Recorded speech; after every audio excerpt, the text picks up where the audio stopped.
Foi depois que o Matias entrou pro BOP, se o Rocha e a galera da milícia tinha isso em mente, que ele seria como se fosse uma troca de favor. Ele ia ficar calado e ia consentir com o que o Rocha quisesse fazer naquele momento. Já que ele entrar no BOP foi um favor.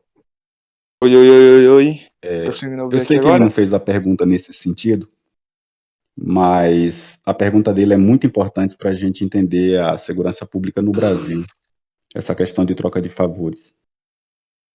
As pessoas estão acostumadas a dizer, e os direitos humanos, eles usam muito esse discurso, de que a criminalidade é fruto da má distribuição de renda e da injustiça social. Não é. Isso é falso. Tanto falso é que você vê culturas como o Índia em Bangladesh, que é uma miséria absoluta, e as pessoas são muito mais pacíficas do que aqui.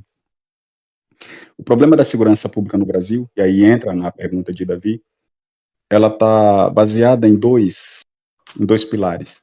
A corrupção desenfreada, e é aí que entra a pergunta dele, e a sensação de impunidade também desenfreada, que anda de mãos dadas com corrupção. Essa troca de favores, ela não acontece só na polícia, ou na milícia, que seria uma polícia corrompida, ou seria quando o policial se utiliza da sua prerrogativa de polícia para fazer o que não deve. Aí é o que nós chamamos de milícia, grupos armados que têm as costas largas em alguma instituição ou com algum político e cometem crimes em nome de uma ideologia qualquer.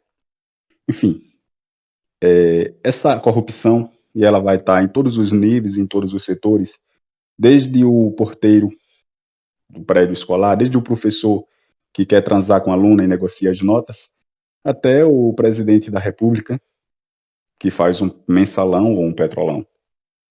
A gente só muda a dimensão e o tamanho da corrupção, mas é corrupção do mesmo modo, é a troca de favores do mesmo modo. É o cara que vê o Capitão Peixinho na rua e oferece um Guaraná. Cabe o Capitão Peixinho aceitar ou não, porque depois o cara vai cobrar o Guaraná e com um preço muito alto. Né? Não existe favores de graça. A gente tem que entender isso. E a autoridade, o policial militar enquanto autoridade, o capitão enquanto chefe de polícia, o prefeito, o vereador, o diretor da escola, enfim, qualquer autoridade, ele tem que entender que nenhum favor vem de graça. Quando o cara te oferta alguma coisa, no futuro ele vai te cobrar essa coisa com juros e correção monetária, pode ter certeza. Capitão, eu gostaria de saber, explica mais para a galera que vai estar assistindo o que pode ser esse senso de impunidade. Simples, o cara comete o crime e não acontece nada. Ou ele vai preso e sai na audiência de custódia, como acontece hoje. Por exemplo, vamos pegar um exemplo bem prático, bem próximo de vocês, aí em Itiúba. Eu devo ter prendido, nos meus 4 anos que fiquei em Itiúba, eu devo ter prendido perto de 1.000 pessoas. A gente prendeu muita gente mesmo. E quando você olha a cadeia de Itiúba, tem 9 presos, 10 presos, o máximo foram 13 presos. E cadê a quantidade enorme de presos que a gente colocou lá dentro? Tá solto. O que é que acontece hoje no Brasil? Depois de que a presidente Dilma Rousseff ganhou, eu lembro bem que foi no ano de 2010, ela elaborou uma lei, que por essa lei, que é a Lei das Execuções Penais, é uma lei especial, só pode ficar preso, no Brasil, só pode ficar preso quem cometeu um crime cuja pena ultrapasse 4 anos. Menos de 4 anos você não pode manter o indivíduo preso. A maioria dos crimes que existem no Brasil não passam de 4 anos. Então, 80% da população carcerária, 80% das pessoas que são presas não ficam na cadeia por conta disso.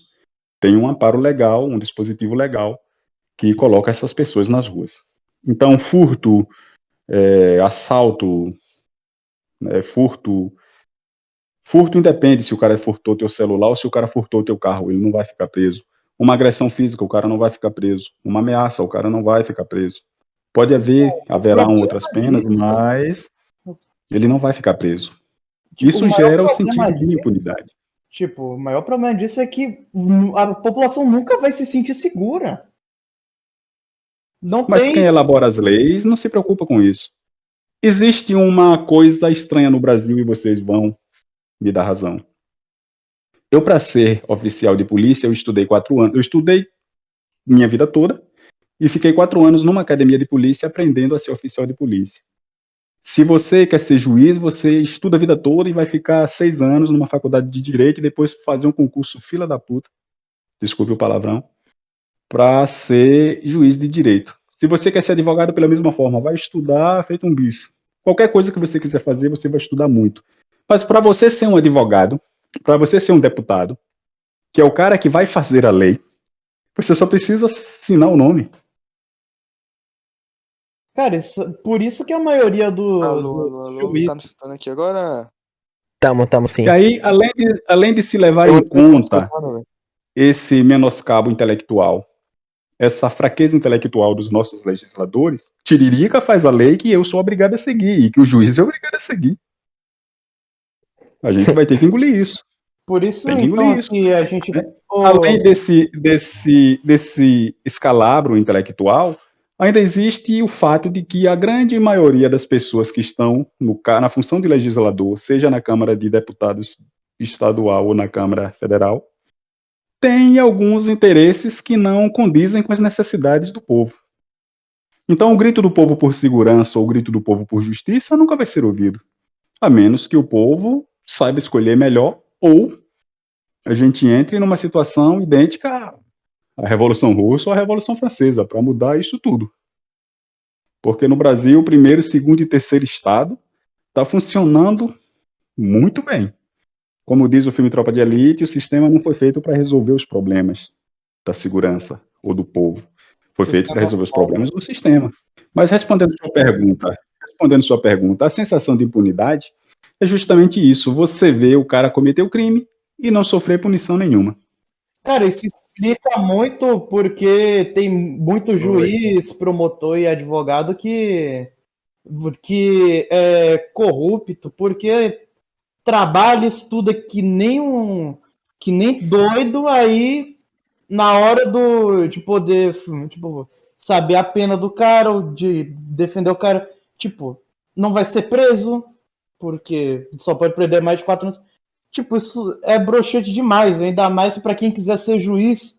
Imagina, você sabe que o cara fez um monte de merda, quer prender o cara, mas ele não vai ser preso por causa desse tanto de coisa que acontece. A lei é falha, né, assim, nesse ponto. A lei é falha em muitos pontos, mas infelizmente, Então, a população é quem paga o preço, né? Lázaro, por exemplo, o nosso bandido mais famoso dos últimos dias, o Estado teve inúmeras chances de manter o Lázaro sob custódia e não fez. Acabou terminando numa tragédia. Várias pessoas mortas e, por fim, o próprio Lázaro morto. Podia ter evitado tudo isso e tá todo mundo vivo. Então, né, isso que é foda de se morar no Brasil.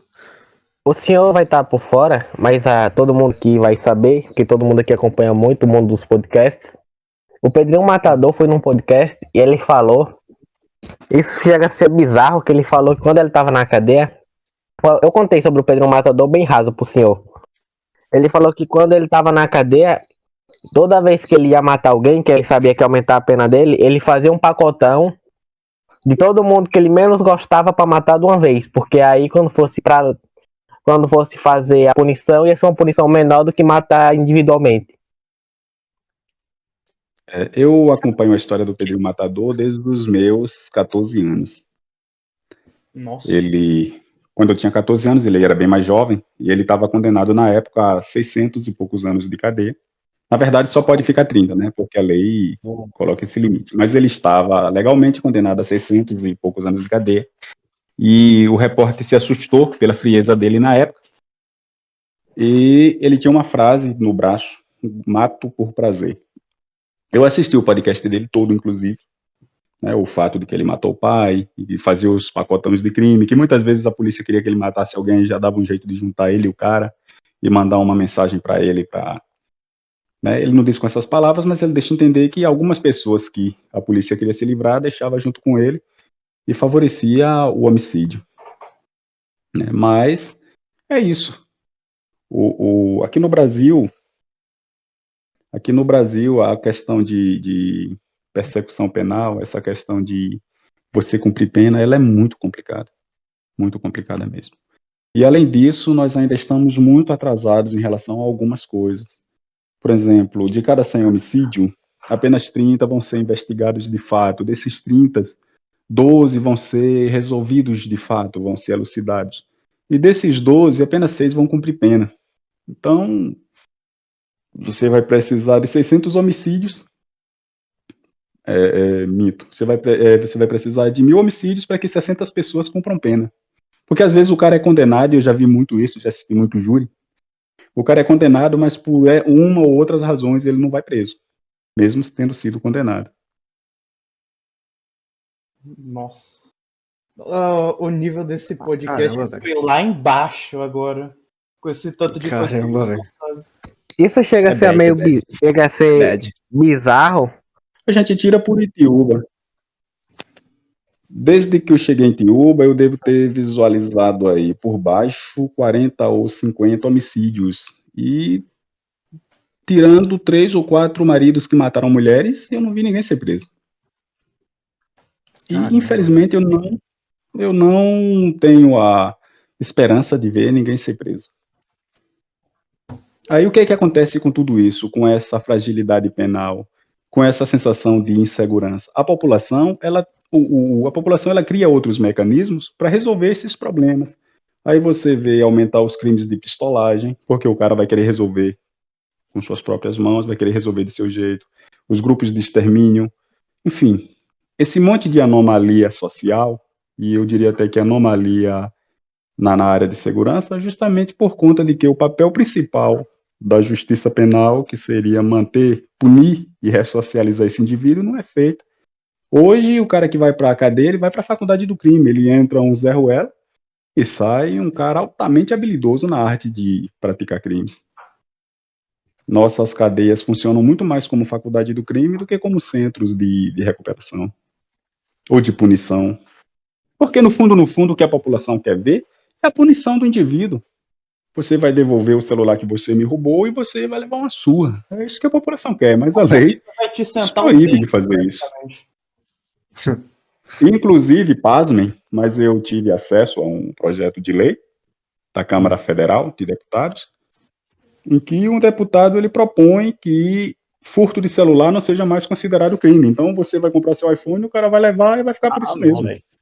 Não, Oxe. velho. Isso parece zoeira, né?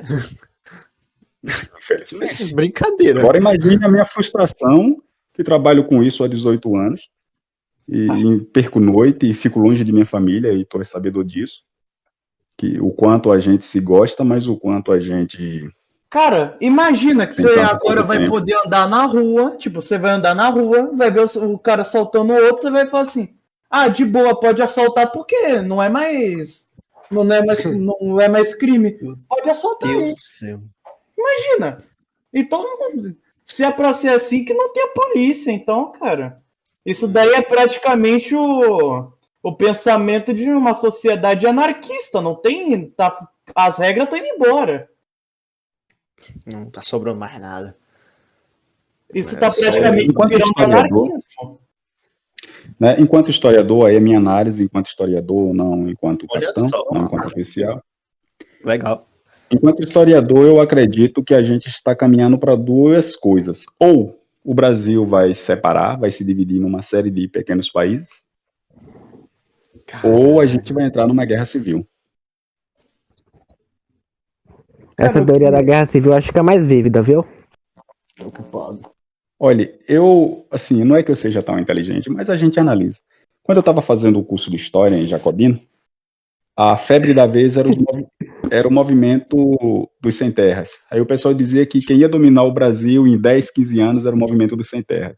Eu fui o único que levantei a bandeira, e fui até criticado pelos meus professores na época, que na verdade quem iria fazer a revolução social nesse país era o tráfico de droga, era o crime organizado. E foi. Hoje você vê que nós temos realmente um país paralelo, e nós temos realmente o crime dominando grandes tampões nas grandes cidades brasileiras. E nas pequenas cidades, facções surgindo a todo momento. Então, realmente, o grupo social que fez a mudança na sociedade brasileira, na estrutura social brasileira, foi o crime organizado.